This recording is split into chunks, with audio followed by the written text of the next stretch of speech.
నా పక్కన ఈరోజు అక్క ఉంది. ఈ అక్క మత్స్యకార కుటుంబాలకు సంబంధించిన చనిపోయిన నా సోదరుడి భార్య. ఈ అక్క చిన్న మత్స్యకార కుటుంబానికి చెందిన ఒక బాధిత కుటుంబ సభ్యుడు మృత్యుతో పోరాటం చేసి 7 మంది కలిసి వేటకు వెళ్తే పట్టించుకునే నాతుడు లేక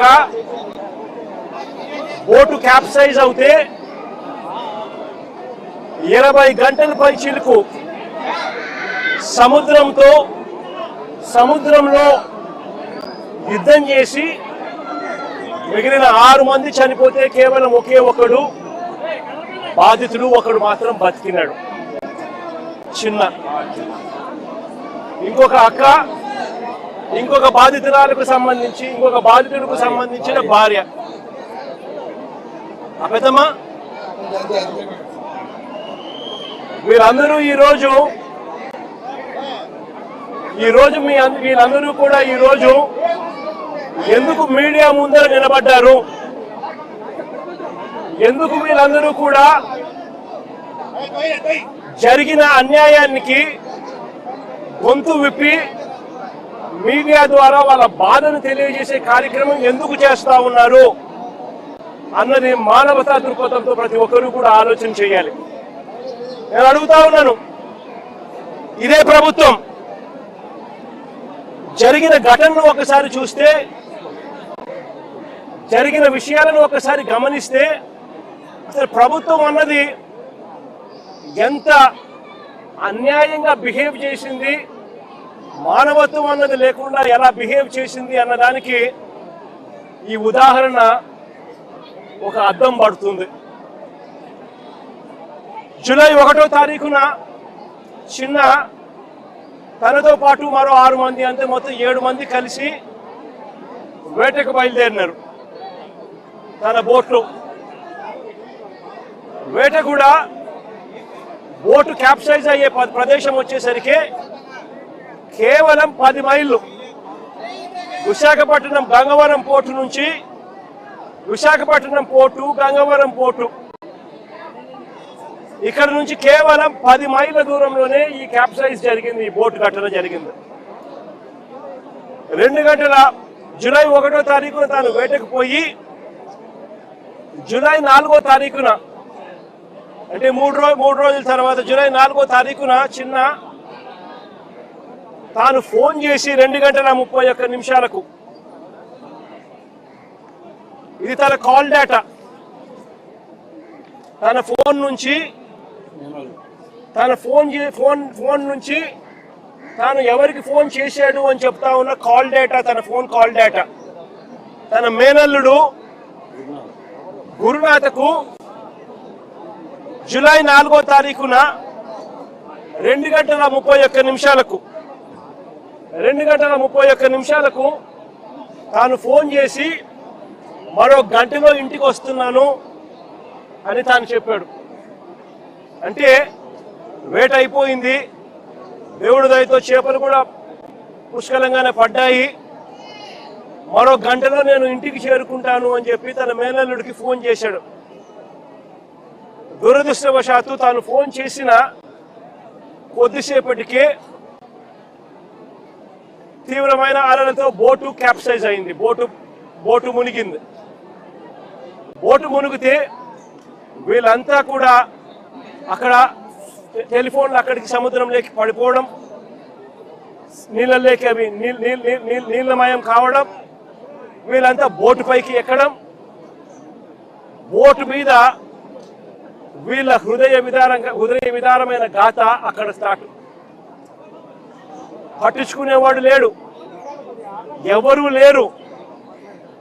10 మైళ్ళు ఈత కొడితే తప్పనిచ్చి పోటుకు రారు. బోటు ఒకవైపును చూస్తే గంటకు మునిగిపోతా ఉంది. అలాంటి పరిస్థితిలో ఘటన జరిగిన వెంటనే బోటు కింద భాగంలో ఉన్న ఒక మనిషి చనిపోవడం జరిగింది. మిగిలిన 6 మంది అక్కడి నుంచి ఈత కొట్టడం మొదలుపెట్టారు. అది వాళ్ళ పరిస్థితి ఆ మాదిరిగా ఉంటే 2:31 గంటలో ఇంటికి వస్తానని చెప్పిన తాను గంట అయిపోయినా 2 గంటలు అయిపోయినా 3 గంటలు అయిపోయినా ఇంటికి రాకపోయేసరికి గురునాథ్ మళ్ళా తిరిగి ఫోన్లు చేయడం మొదలుపెట్టాడు వీళ్ళ మేనల్లుడు. కానీ ఆ పక్క నుంచి ఫోన్లకు సిగ్నల్ లేదు, ఫోన్ రిసీవ్ చేసుకునే పరిస్థితి లేదు. అలాంటి పరిస్థితుల్లో వాళ్ళు మనిషి బతుకున్నాడా లేదా కూడా అర్థం కాని పరిస్థితుల్లోకి వాళ్ళు వెళ్ళిపోయి రకరకాల అధికారులకు కంప్లైంట్ చేయడం మొదలుపెట్టారు. రాత్రి 10:30 గంటలకు రాత్రి 7 గంటలకు ఫిషరీస్ డిపార్ట్మెంట్ అధికారులకు కలిసి విన్నవించినారు.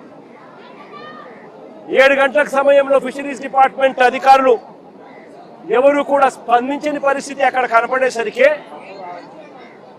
రాత్రి 10:30 గంటకు జానకి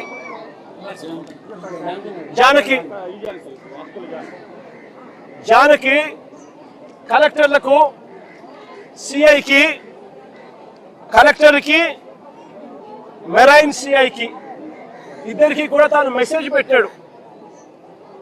రాత్రి 10:30 గంటకి పెట్టిన మెసేజ్ ఇది, జానకి పెట్టిన మెసేజ్.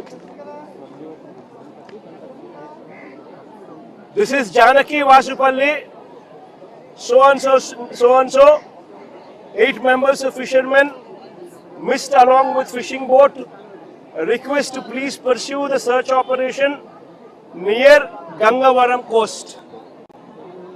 Specific coordinates తో సహా గంగవరం ప్రాంతం నుంచి గంగవరం కోస్ట్ దగ్గర ఘటన జరిగింది అని చెప్పి సమాచారం ఉన్న నేపథ్యంలో